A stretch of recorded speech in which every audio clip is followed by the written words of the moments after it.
E dënuar me 10 vite burg në Gjermani arestohet në Tiranë 19 vjeçaria. Në kuadër të operacionit të koduar Operacionalia, një 19 vjeçare nga Gjermania dhe e dënuar me 10 vite burg për trafik droge është arestuar në Shqipëri. Policia e shtetit ka njoftuar se vajza e re e identifikuar si Mariam Asaf ishte fshehur në Shqipëri. Ajo ishte shpallur në kërkim ndërkombëtar.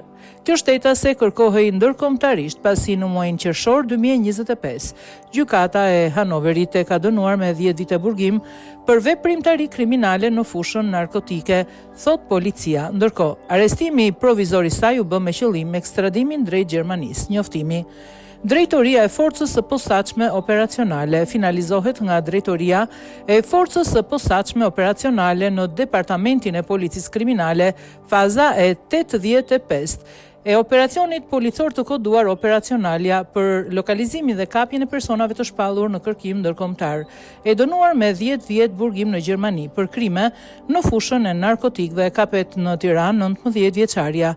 Në vijim të operacioneve të njëpasnjëshme të zhvilluara nga Drejtoria e Forcës Posaçme Operacionale, si dhe fal shkëmbimit informacioneve nëpërmjet shërbimeve të DFPO dhe homologëve gjerman, kuadër të fazës së 85 të operacionit të koduar Operacionalia, shërbimet operacionale të DFPO lokalizuan dhe kapën në Tiranë shtetasen gjermane Mariam Asaf, 19 vjeç. Kjo shtetase kërkohej ndërkombëtarisht pasi në muajin qershor 2025 gjykata e Hanoverit e ka dënuar atë me 10 vite burgim për veprimtari kriminale në fushën e narkotikëve. Arrestimi provizor i saj u bë me qëllim ekstradimin e saj drejt Gjermanisë.